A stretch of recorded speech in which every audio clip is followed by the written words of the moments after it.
तुला शिकवीन चांगलाच धडा या मालिकेच्या आजच्या भागात आपण पाहणार आहोत. चारुहास सर भुवनेश्वरीला सांगत असतात की अक्षरा आणि अधिपती या घरातून बाहेर जाणार नाही. कोणतीही रीत पाळायची काही गरज नाही. ते दोघेजण याच घरात राहतील. तू त्यांना या घराबाहेर काढू शकत नाही आणि हे जे काही आहे ना ते माझं आहे आणि माझ्यानंतर अधिपतीचं.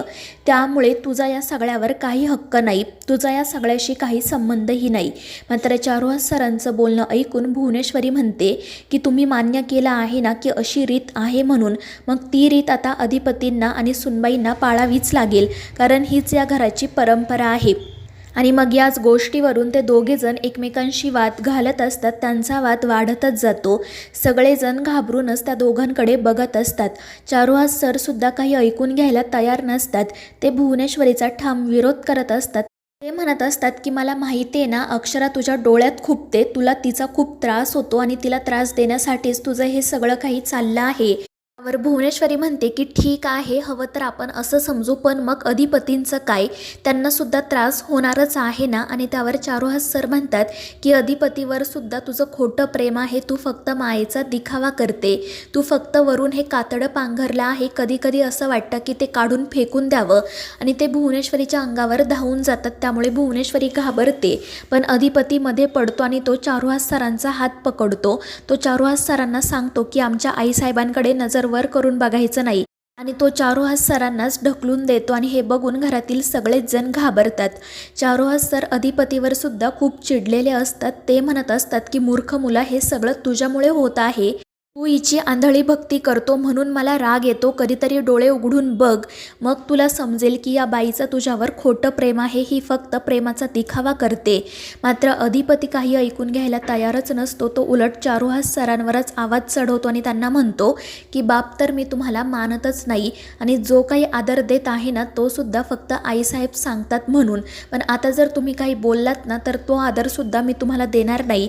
विसरून जाईन की तुम्ही कोण आहात ते. आणि अधिपतीचं असं बोलणं ऐकून अक्षरा त्याला पटकन मागे खेचते. ती म्हणते की हे काय चाललंय तुमचं? जरी तुम्हाला त्यांचे विचार पटत नसतील तरी ते तुमचे वडील आहेत. तुम्ही त्यांच्याशी अशा पद्धतीने नाही बोलू शकत. पण अधिपती चिडलेला असतो. तो म्हणतो की तुम्हाला दिसत नाही आहे का ते आईसाहेबांसोबत कसं बोलत आहेत ते? आणि आईसाहेब जे काही करतायत ते आपल्या भल्यासाठीच ना. आणि यांनी देखील मान्य केलं आहे ना की ही सूर्यवंशी घराण्याची रीत आहे. सगळ्यांनी ती रीत पाळली आहे, मग मीच ती का पाळायची नाही? पुढे तो असंही म्हणतो की आमचं हे सूर्यवंशी नाव, ही प्रॉपर्टी, ही संपत्ती सगळं काही वडिलोपार्जित आहे. आमचं कर्तृत्व काही नाही. आणि त्यामुळे हे 10 दिवसांचं चॅलेंज आम्हाला घ्यायचं आहे. आम्हालाही बघायचं आहे की आम्ही स्वतःच्या कर्तृत्वावर काय करू शकतो ते. आणि मग तो भुवनेश्वरीला सांगतो की आईसाहेब, आम्ही हे चॅलेंज स्वीकारतोय.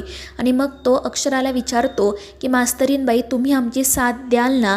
तुम्ही घाबरणार तर नाही ना? आणि त्यावेळी अक्षरा अधिपतीला सांगते की मी तुमची साथ द्यायला तयार आहे. हे चॅलेंज मला मान्य आहे. आणि ते ऐकून अधिपती खुश होतो.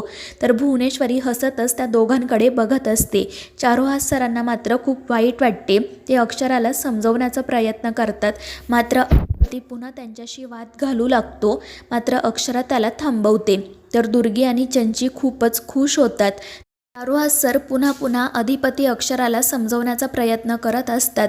ते भुवनेश्वरीला देखील म्हणतात की अशी चूक करू नको. पावसा पाण्याचे दिवस आहेत, त्यांचे हाल होतील. हवं तर मी तुला रिक्वेस्ट करतो. पण भुवनेश्वरी ऐकत नाही. आणि त्यामुळे चारुहास सरांचा नाईलाज होतो. तर अधिपती भुवनेश्वरीला विचारतो की सांगा आईसाहेब, कधीपासून आमची ही परीक्षा सुरू होणार आहे? आणि त्यावर भुवनेश्वरी सांगते आजपासून. आणि ते ऐकून सगळ्यांनाच धक्का बसतो. मात्र भुवनेश्वरी पुढे सांगते की आज रात्री अधिपती तुम्ही तुमच्या खोलीत झोपायचं आणि सुनबाई आमच्यासोबत असतील. उद्या सकाळी तुम्ही नेसत्या कपड्यांनीशी या घरातून बाहेर पडायचं आणि 10 दिवसांनंतरच परत यायचं.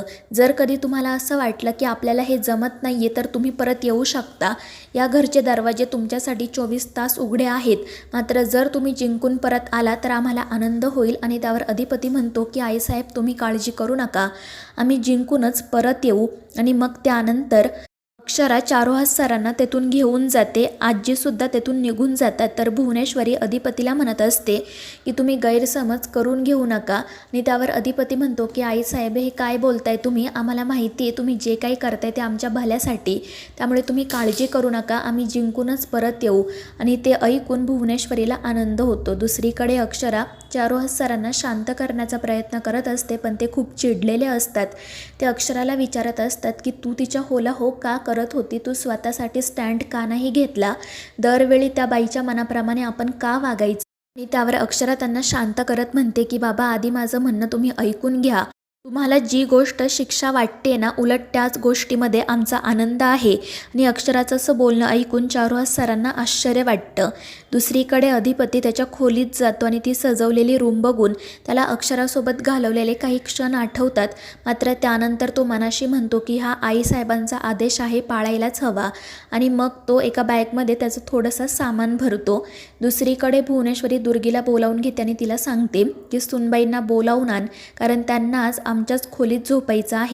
आणि त्यावर दुर्गी आनंदानेच हो म्हणते. तर दुसरीकडे अक्षरा चारुहास सरांना सांगत असते की जर आम्ही या घरापासून 10 दिवस लांब राहिलो तर अधिपतींवर मॅडमचा जो पगडा आहे तो कमी होईल. कारण जेव्हा आम्ही या घरात असतो तेव्हा आमच्यावर एक दडपण असतं.